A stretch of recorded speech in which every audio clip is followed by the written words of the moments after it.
how does this, how does animal rights kind of tie into the rest of your, the way you see the world, that sort of thing? Oh boy, when I really happened upon the right information and learned, which happened to be the IAMS cruelty, but that got me looking into other things, and that got me looking into other things, and I just realized how overwhelming animal exploitation is in our world. Like, it's just everywhere. And boy, like, I've changed so much of my lifestyle habits to avoid food products, personal care products. I don't support any entertainment. Just, I've really become aware of all the areas where animals are used and abused, and I've really learned how to just get that right out of my life completely. And then, of course, I'm very active trying to help other people be aware of that reality, because I think of how many years that I just did not know that all this was going on. So I know there's a lot of people out there who are compassionate, who would not want to be supporting these types of things, but simply don't know. You know, there's always activists and people that are involved in social issues are always trying to have new terms, and one of the ones these days is like people talking about earthlings, because we all are on this earth together, and you know, that's kind of a good way of looking at it, as like, you know, or is that we all do live on this world together, and I mean, certainly I believe that the earth would be better off if there were no humans, and you know, because really the animals would have a much better life, the plants, the whole earth would be better off. We have had a huge effect, haven't we? We have had a huge effect, but so many people can't even imagine, well, what, like, no humans is that actually life then? You know what I mean? Like, I guess people think kind of like if a tree falls in the forest, can anybody hear? I guess that they can't imagine a world without humans. How is the world supposed to be experienced without human experience? Right. Yeah. Very humanocentric. Right, exactly. You know, so yes, I feel that, but I don't think that, you know, like some really extreme animal rights activists might feel that, you know, certainly if they're given the chance, they would end the human race, right? I don't feel that way. And as I was saying, you know, same thing with being a vegetarian or vegan, that lifestyle has a huge impact on the environment. So I just feel that, you know, being respectful, thoughtful, and compassionate, really, I mean, how can those be bad things? How can those be bad things? Well, when we eat meat, for instance, that is very bad to the environment in terms of the fact that we can use a lot of that amount of land to grow other food that will feed a lot more people. And we've got a growing population, right? So I think that even vegetarianism and veganism is better for our species as a whole, if you want to, you know, kind of use that kind of argument that he was using.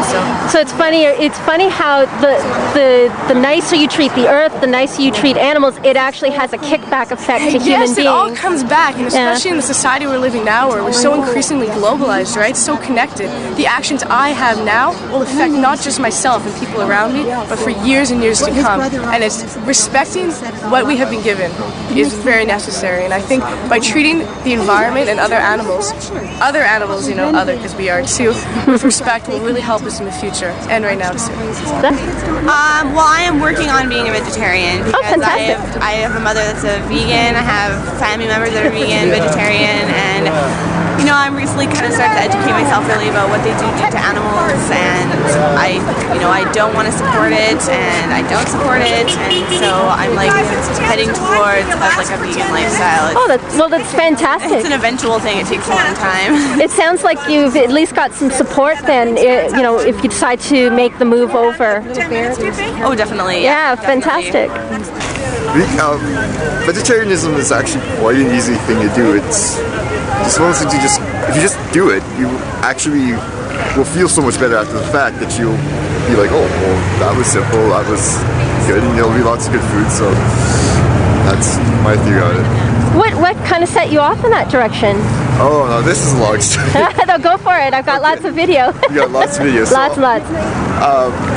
I came from just north of Camrose. I was raised in a very well, almost a conservative family. Well, they are, but so I was supposed to be a hunter. My family's all hunters. There's lots of beef lovers, so it's not really expected that I'd become a vegetarian. But I don't know. It's just when I grew up on the farm. I mean, I could see that animals had sentience. So you could see that they could suffer. I could see that they had personalities. I could see all these things.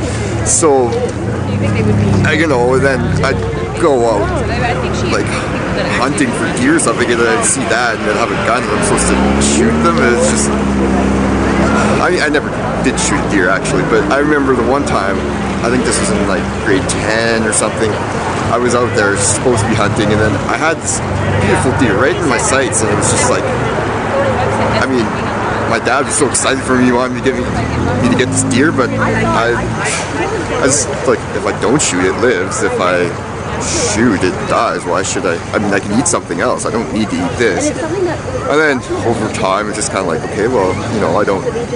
That was kind of the turning point. And eventually, it was just me getting up the courage to say, okay, no, I really don't want to eat meat.